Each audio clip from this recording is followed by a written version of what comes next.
Lincoln Live, named Best High School Newscast in the United States by the National Academy of Television Arts and Sciences.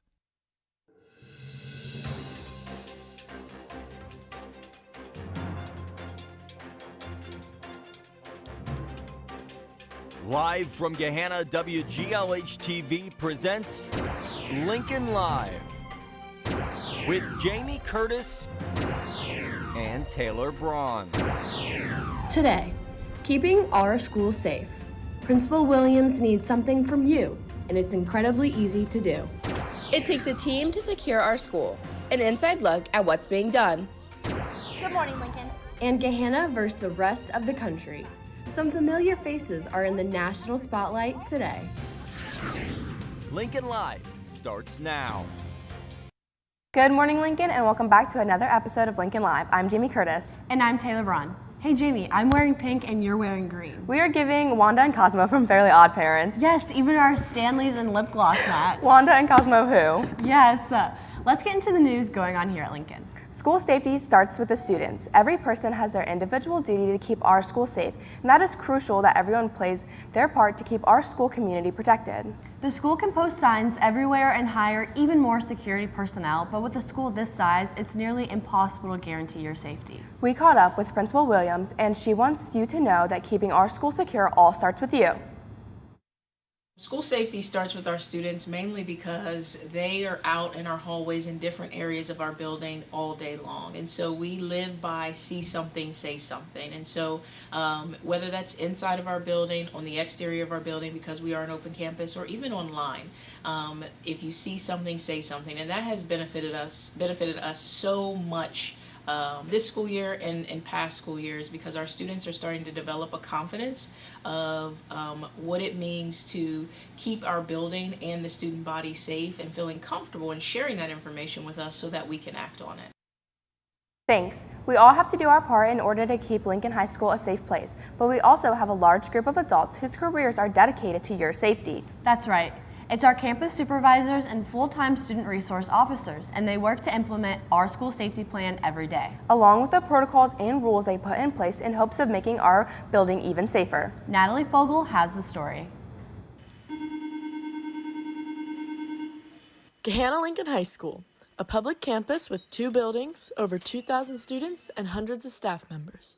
With this big of a school, there are always new ways to improve the learning experience, especially when it comes to safety of every member in the school. Some of the safety protocols that we have at Lincoln make sure all of our doors are locked. We have a huge school that we transition between 2 campuses. I actually graduated from Gahanna Lincoln High School. Visitors were just able to come in. They did sign in at the table and everything, but I think this is way more effective, actually getting them into our system so that we can see who's in for the day and who's out and everything.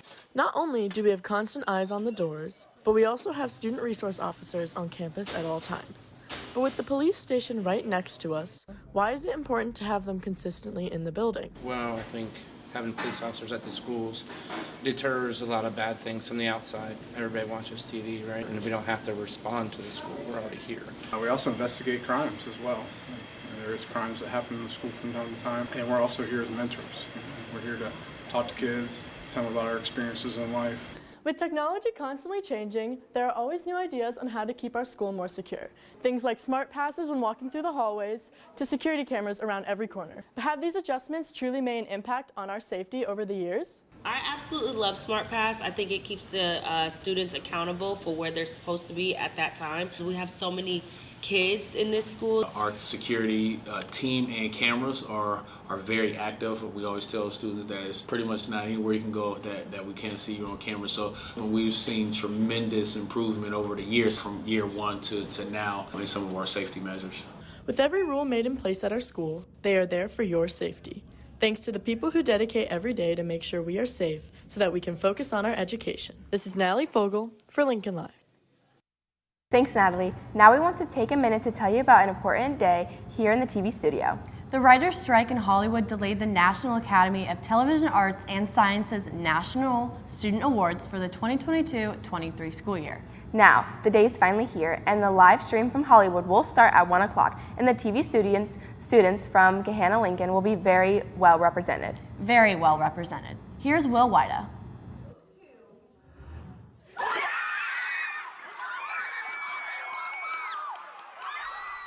The Student Production Awards, also known as the Student Emmys, are awards that are bestowed upon the best of the respective broadcast and production fields by the National Academy of Television, Arts, and Sciences. Over this past year, the Lincoln Live, Lincoln Sports Zone, and Lincoln Film and Documentary classes have been nominated for 7 of these awards.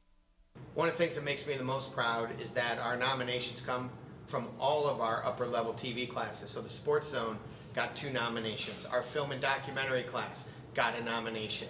The other 4 are from Lincoln Live. And so to me, what makes me the most proud is it shows consistency within the program. That consistency is key when it comes to doing daily news, especially for Student Production Award entry. But what are some of the things that need to be done for these special shows? Last year, I actually was on audio for the show. So for me, I was prompter, so I had to run the script for the show. I was the one in control of when the anchors or reporters were talking, and I really enjoyed that job. It was a nice way to feel involved, but even though it was my first time doing Perfect News, it was like more chill, less stress. Obviously a lot of work beforehand. I had a SAW and a VO in the show, and so we had to go back and re-record that to make sure that everything looked perfect. To get these shows to be perfect, it takes a lot of hard work and dedication. But in the end, it all pays off because it could lead to a regional win and then a National Student Award nomination. The opportunities that have come with our nomination and the experiences that I've been given means the world to me. Being able to just even say we were nominated actually is crazy. It'd be really cool if we could win for 2 years in a row to show that the time and effort and the talent we can do in this program really pays off. The work that gets done each and every day will never be over, especially for the ones returning next year.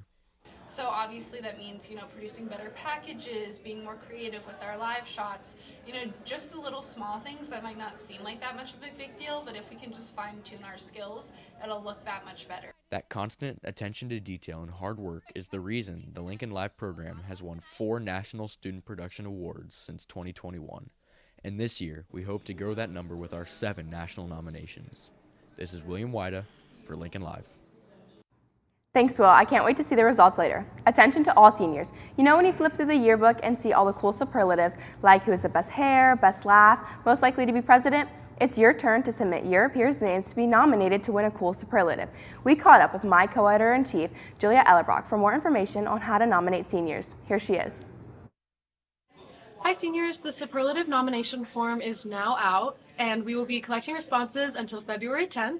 You can nominate your friends or people that you think best fit the superlatives and try to do it as soon as possible so that we can get out the voting form, and there will be a reminder for that when that starts to come out. Thanks, Julia. There's a book drive going on put on by one of our Lincoln seniors. This book drive is crucial because these books will be donated to kids in need. If you have any books you'd like to donate, you can drop them off in the guidance office, the Paw Print, and Mrs. Alo's room in H111. We caught up with Alia Osman with more information about this book drive. Here she is. Okay, so I'm hosting a book drive for children's books in specific as a part of my capstone for Global Scholars. And this book drive kind of entails children's books, grades K through 5, preferably newer, gently used. Please think about donating them. They're going to women and children's shelters, and they're going to children who don't necessarily have access to a lot of books. So please, please, please think about donating. Thanks, Elia. Our concert bands got the amazing opportunity to hear Baldwin Wallace Symphonic Wind Ensemble perform. They came to Gahanna to play 3 pieces for the bands as part of their tour before they perform for the OMEA competition. Students get the chance to talk to band members and get more information about the band. We caught up with Priya Banks, who's planning on attending Baldwin Wallace University this fall to talk about this experience. Today's performance from Baldwin Wallace was super cool because I am planning on going there, and it was really cool to see what opportunities the school might hold and just what's going on around campus, even though I'm not necessarily majoring or minoring in music, but I do plan to participate somewhat still with music because I do love it, and it was just cool to have them here to play for us today. Thanks. You want to know a super cool sport that is coming back to Lincoln? Pickleball? No. Mr. Blum is bringing Ultimate Frisbee back. There's an interest meeting today after school at 3 o'clock in L201. If you're interested in playing Ultimate Frisbee this year, come to the meeting to meet Mr. Blum and the rest of the team. You'll definitely catch me there. We have another family member from the Fairly Odd Parents. Yes, you're right. It's Baby Poof. I'm not wearing any purple, but hey guys. Take it away, Poof. Tomorrow is the annual GLHS Science Symposium. The symposium is a showcase of the independent science research projects completed by the students in the honors, special aspects, and scientific literature and composition. The students will have the posters on display in the main gym from 8 a.m. to 1:45 p.m., and there will be formal oral presentations in the auditorium 2nd to 5th period. Teachers, if you're looking for something to do with your students on Friday, consider bringing them down to see all the hard work they put into their projects. So if you're interested, be sure to stop by. Next week is Why Lead Black History Month Spirit Week.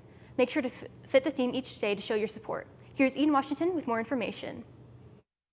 Next week, presenting from Why Lead, we have Black History Spirit Week coming up. So Monday, which is going to be the 5th, it's going to be Pan-African Day, so show unity by wearing red, black, and or green. Tuesday would be Black Excellence Day, dressing up like your favorite black figure, leader, or artist. Wednesday is going to be HBCU gear, so that means bring out all the HBCU gear and apparel that you have. Thursday, we're going to have hip-hop throwback days, so ranging from the 90s all the way to the upcoming 90s and early 2000s of just repping all your throwback gear, vintage, whatever you got. And then Friday will be Fly and Formal Fit Day, so wear your Sunday best. Thanks, Ian. Now back to my favorite ladies at the news desk. Thanks, Selena. That's all the news we have for you today. Happy first day of Black History Month. Bye.